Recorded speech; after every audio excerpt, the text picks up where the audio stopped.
Raubonyse duris atvėrė bendrosios praktikos gydytojo kabinetas, įsikūręs naujose atremontuotose bei šiuolaikiškai įrengtose patalpose. Per atidarymo iškilmes kalbėjęs gydytojas Antanas Matulas priminė nuveiktus darbus, gerinant medicinos paslaugų kokybę. Prieš 8 metus rajonų taryba tada 9 sugalvojom, kad reikia čia šeimos gydytojų kabinetų, nes iš to regionų žmonės važinėdavo į Pasvalį. Ir taip sutiko daktarė Meščionė, dirbantį mieste, sutiko daktarė neįėjo, tarp kitų ir skyriaus vedėjas, tada dar išėjo iš skyriaus vedėjų, kažkaip ten buvo, reiškia. Bet sutiko atvažiuoti čia, dirbti į tą naują įsteigtą kabinetą. Ir tada pirmininkas buvęs Goštautas tikrai mums maloniai padėjo, davė patalpas, aišku, jos buvo labai apleistus, netvarkingus, ypatingai netvarkingai gyveno kažkokia šeima.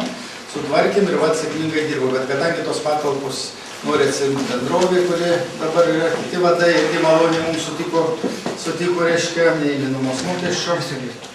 Jie keliasi, su tas patalpas savivaldybė nupirko ir taip visi atvažiavę kažkurį laiką, nutarėm, kad idealiausios sąlygos būtų čia perkelti šeimos gydytojų kabinetą, nes ten laiptai labai status, žmonėm nepatogu. Vat ir šiandien tas faktas įvykęs seniūno dėka, savivaldybės pirmiausia dėka, kuris skyrė lėšų šitam komplektui sutvarkyti. Baigdamas jis pridūrė, jog tai paskutinės jo darbo valandos kaip Pasvalio pirminės asmens sveikatos priežiūros centro vyriausio gydytojo, kadangi neseniai vykusiuose rinkimuose jis buvo išrinktas Lietuvos Respublikos Seimo nariu. Naujai įrengtas patalpas pašventino Krinčino parapijos klebonas Algimantas Petkūnas.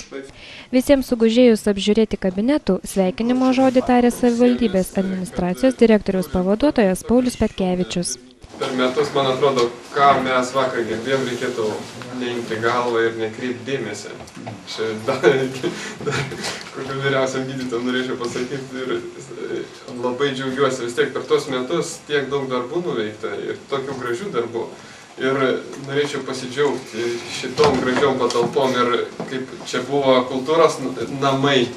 Čia viskas susikėlė į vieną vietą. Čia dušiai atgailavo, o čia kūnai priežiūra ir atgaiva. Tai norėčiau pasveikinti su kultūram. Čia dirbsiančiai gydytojai Elenai Petrauskienei jis palinkėjo, kad šiame krašte būtų kuo mažiau ligonių ir kuo daugiau prevencinio darbo. Saločių seniūnas Algimantas Mašalas dėkojo rajono savivaldybės tarybos nariams, suradusiems lėšų šias patalpas nupirkti iš žemės ūkio bendrovės. Ir todėl atsirado galimybė čia perkelti ir biblioteką, ir, kaip matote, bendrosios praktikos gydytojos kabinetą, ir bendruomenė čia, kultūros namai, čia visi sutilps. Ir labai džiugu, kad patalpos tikrai gražios. Tai noriu padėkoti dažytojai puikiai, kurie ir mūsų vyrus biškai pakonsultavo, kad kartais pabarė, kad žinot, problemų turim su tais vyrais ir tenka atleisti ir visą kitą. Žodžiu, ir labiausiai norėčiau padėkoti Pasvalio pirminės asmens sveikatos priežiūros centro vyriausiam gydytojui Antanui Matulai. Baigdamas seniūnas rauboniečiams tradiciškai linkėjo sveikatos, o Antanui Matului dėkojo už rūpestingumą ir pagalbą. Pasvalio ligoninės vyriausias gydytojas Rolandas Rastauskas kalbėjo apie rajone vieną po kito atidarytus renovuotus bendrosios praktikos gydytojų kabinetus. Jei ne kas mėnesį, tai tikrai kas du mums reikėdavo eiti šventyti kokias patalpas, eidavo kažkur ir stovėti ir sėdėti prie panašaus stalo. Tai tikrai daug medicinių punktų padaryta buvo ir daug ir iškėlė slaugos palaikymo ligoninė remontuota ir čia man teko matyti, kaip remonto darbai vyko ir tikrai, kaip mačiau, čia patalpos buvo tokios pradinės stadijos, tai jos, aišku, buvo galima įsivaizduoti, kad jos bus puikiai įrengtos, tai aišku, tai pasitvirtino. Ir visą laiką visiems pacientams, visiems gyventam Raubonių bus malonu užeiti į naujas patalpas ir aš tikiuosi, kad jie užeis laiku, ateis čia, kreipsis, kad bus mažiau užleistų ligų. Ir čia labai daug buvo linkėjimų, kad būtų kuo mažiau ligonių, tai aš sakyčiau, kaip ligoniniai, tai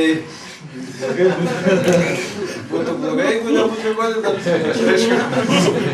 Tai bet realybė, kiek man tenka važinėti su autobusais šito ambulatorijų ant ratų, rodo, kad kai mes tikrinam, ateina tų pacientų, ligonių pasitikrinti, kad realybė tokia yra, kad sveikų mažai yra.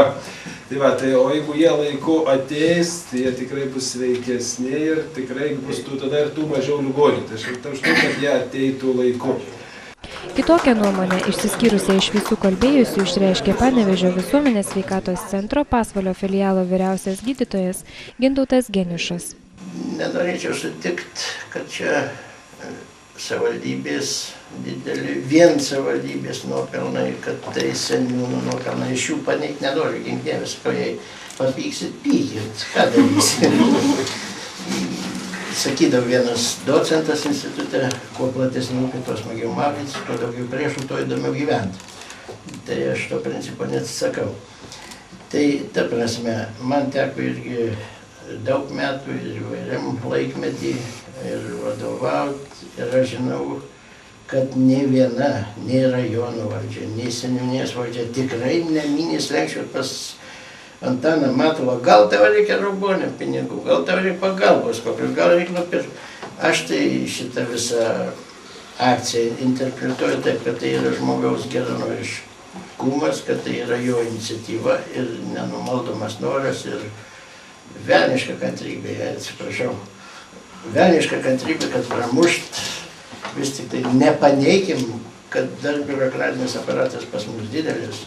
Čia aš netaikau niekam asmeniškai, bet dėja, be jo pastangų tikrai šito nebūtų įvykę. Gydytojas linkėjo, kad ir toliau gerėtų pacientų aptarnavimo sąlygos, o Antanas Matulas, dirbdamas Seime, nepamirštų pasvaliečių rūpesčių bei problemų.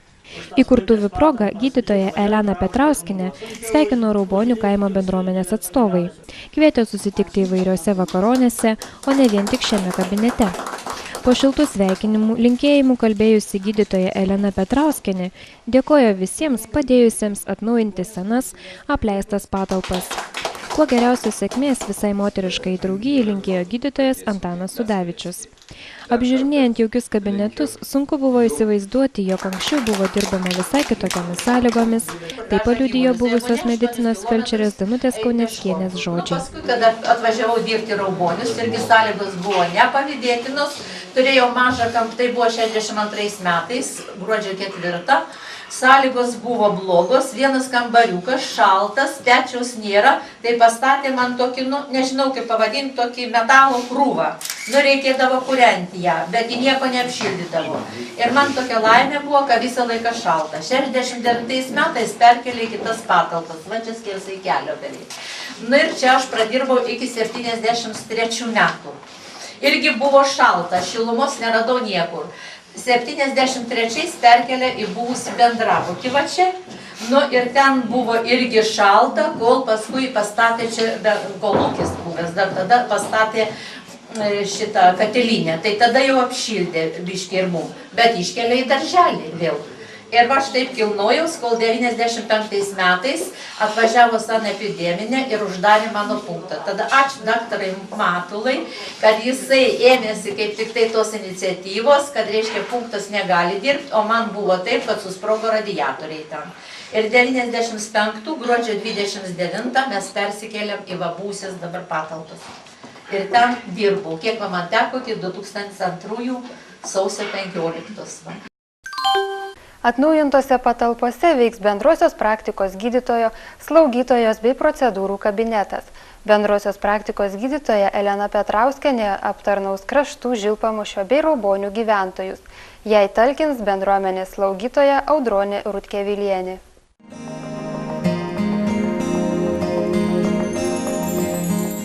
Lapkričio viduryje Pasvalio rajono verslo informacijos centras šventė 1 metų gimtadienį. Į šią sukaktį buvo sukviesti verslo informacijos centro darbuotojai, verslininkai, įvairių projektų, kursų vadovai, rajono savivaldybės atstovai. Įstaigos veiklą vaizdžiai pristatė pati direktorė Neringa Trinskienė. Pirmiausiai centras ėmėsi organizuoti kompiuterių kursus, tuoj po jų buvo surengti anglų kalbos kursai, bendradarbiaujama ir su darbo birža. Darbo birža surinkdavo tikslinės bedarbių grupės ir visą pavasarį kartą per savaitę atvesdavo juos į verslo centrą, kuriems būdavo skaitomos paskaitos apie verslo pradžią, verslo teisinės formas, finansavimo galimybės bei daugelį kitų dalykų, galinčių praversti kuriant savo verslą. Buvo suorganizuoti pirmieji išvažiuojamieji kursai tema darbo beieškant. Jų metu aplankytas Pušalotas ir Pumpėnai. Susirinko nemažai žmonių, daugiausiai bedarbiai. Vasarą verslo centras dalyvavo Pasvalio Petro Vileišio gimnazijos socialinės darbuotojos Jurgitos Valantonienės inicijuotame projekte Verslo vasarėlį. 1 metų gimtadienio proga įstaigą sveikino savivaldybės administracijos direktoriaus pavaduotojas Paulius Petkevičius. Aš labai džiaugiuosi, kad mums pavyko parinkti tokį energingą ir gerą vadovą kaip Neringa. Nes nieko nėra geriau, kai nereikia, arba pusę žodžių užtenka pasakyti, arba iš viso nieko nereikia sakyti. Labai gerą vadovauti tada ir taip viskas vyksta kažkaip savaime. Tai va, ir norėčiau ją pasveikinti ir padėkoti už tokį nuoširdų ir gerą darbą ir pasveikinti visą kolektyvą. Tikrai geras kolektyvas ir, man atrodo, dabar jau susišlifavo, susigyveno ir kitais metais, tokį pat rezultatų palinkėti. Sukaktuvininkus sveikino Panevėžio verslo informacijos konsultacinio centro darbuotojai. Pasvalio Petro Vileišio gimnazijos socialinė darbuotoja Jurgita Valantonienė linkėjo, kad centras ir toliau rengtų įvairius projektus ir jaunam žmogui įrodant, jog ir Pasvalyje yra galimybių dirbti ir užsidirbti, kurti savo verslą. Tarp gausus būrio sveikintojų buvo ir Pasvalio krašto muziejaus darbuotojai. Verslo centre anglų kalbos kursus vedanti mokytoja Liudmila Gertinė. Anykščių verslo centro direktorė kolektyvui simboliškai įteikė vaistų, kad čia nepasakytų blogo žodžio direktoriai ar klientams. Originalumu išsiskyrė Biržų verslo centro dovana – pinigų medis. Verslo informacijos centro patalpas rengusi įmonė Melsta padovanojo paveikslą, juokaudami, jog jo šeimininkai galės uždengti kokį nors sienoje atsiradusį defektą. Į gimtadienio vakarėlį susirinkę svečiai nestokojo geros nuotaikos, kėlė šampano taures, žaidė žaidimus, vaišinosi. Praėjusiais metais vyriausybės nutarimu iš viso 12 Lietuvos miestų bei rajonų buvo įsteigtos naujos viešosios įstaigos verslo informacijos centrai. Iš viso Lietuvoje veikia 41 verslo informacijos centras.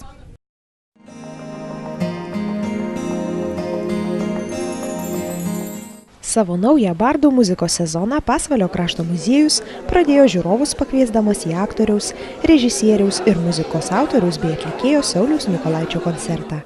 Svečią pristatė šių gražių susitikimų iniciatorius bei vedantysis muziejaus teatro režisierius Gintaras Kutkauskas. Aktorius savo trumpoje įžanginėje kalboje susirinkusiems akcentavo, jog mėgsta aktyvų žiūrovą, todėl visus paragino dainuoti kartu. Kaip teigia atlikėjas, daugelis dainų tekstų yra jo paties kūrybos. Vakaro metu skambėjo labai skirtingų gyvenimo laikotarpių kūriniai. Jo repertuare gausų kūrinių tiek suaugusiems, tiek vaikams.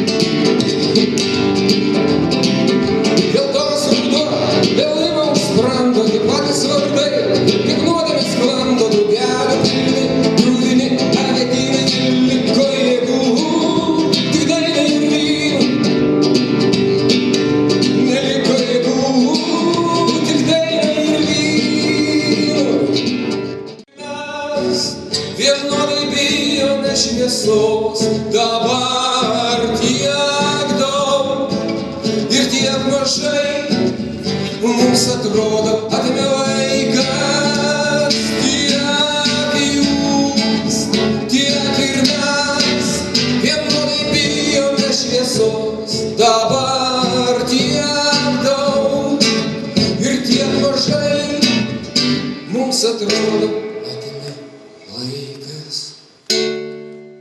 Saulius Mykolaitis sutiko papasakoti apie savo kūrybą, nepaisant to, kad, kaip pats teigė, visą ją atidavė koncerto metu. Ne iš karto aš nusprendžiau būti aktorius, pirmiausia norėjau būti veterinorius, 8 klasiai berods. Čia visiškai ne juokais, čia visiškai rimtai, bet kažkaip mano planai pasikeitė, sugalvojau baigti vidurinę ir tuo metu pabaigęs vidurinę įstojau mokytis vokalo ir studijavau šitą vokalą pas Eduardą Kanevą, mokiausi metus, buvau įstojęs į parengiamuosius kursus vokalo. Po to išėjau į tarybinę armiją ir po to sugrįžau ir taip viskas pasisuko, kad per tą laiką, per tos 2 metus kariuomeniai, taip vadinamai, biškutį ten reiškia mano balso stygos ir visi kiti dalykai ir tiesiog požiūris į dainavimą pasikeitė. Tiesiog pagalvojau, kad jeigu reikia norėti būti pirmam, reikia norėti būti reikalingam, reiškia supratau, kad operinis dainavimas galbūt yra per daug sudėtingas dalykas man. Pagalvojau, kad dainavimą galima būtų panaudoti kur nors kitur, tad tuomet pradėjau ieškoti profesijos, kurioje būtų galima dainuoti. Suradau aktorystę. Muzika užima, jeigu ne centrinė, tai viena iš centrinių vietų. Kaip ir visur, ir teatre taip pat muzika užima gana svarbi ir beveik pagrindinė vieta. Taip, kad čia neatsiejami dalykai, ta prasme, aktorystė, muzika. Pats spektaklis susideda iš tam tikrų komponentų, kurie vienas yra muzika ir labai svarbus. Tokiu atveju, kada yra ir autorystė muzikoje, autorystė tekste ir pats atlieki šitą dainą, tuomet, reiškia, sumažėja tas atstumas tarp žiūrovo ir tavęs. Tai yra svarbiausias dalykas, nes, reiškia, suradus kažkokį tekstą, kažkokio mielo poeto, tu vis tiek turi priartėti, vis tiek tai yra barjeras. O čia viskas yra tavo ir tai yra, nebelieka ribų tarp žiūrovo ir atlikėjo. Ir tai man yra svarbiausia. Kontaktas. Autorinė daina yra, dabar jau tampa kažkokia gyvenimo dalim, o šiaip tai ilgą laiką buvo virtuvės ir draugų kompanijoje, reiškia, dainuojamos tos dainos. Dabar aš galvoju apie kompaktinės plokštelės išleidimą ir labai rimtai galvoju, bandau surasti laiką ir atrodo viską turiu ir pinigus, turiu ir dar vieną gitaristą, kurį norėčiau pasikviesti. Lyg viskas yra paruošta, bet tik tai grafikas teatre, gastrolių grafikas, remontas trukdo visiems šitiems reikalams, reiškia. Ir va niekaip kažkaip neišleidžiu jo dar. Bet jis ruošiamas yra, daug dalykų padaryti. Kaip aktorius Saulius Mykolaitis Lietuvos žiūrovam yra žinomas iš televizijos serialo Gedimino 11, įvairių Lietuvos nacionalinio dramos teatrų spektaklių, Oskaro Koršunovo režisuoto Meistras ir Margarita, istorija apie Romeo ir Džiuljetą. Saulius yra pats pastatęs keletą spektaklių, parašęs muziką 6 spektakliams bei keliems trumpametražiams filmams.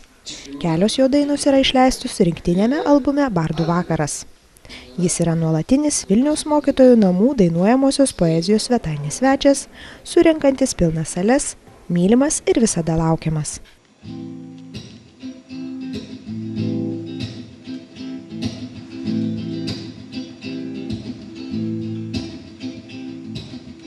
В огромном городе моем из дома темного иду, и люди думают, жена, а я запомнила одно.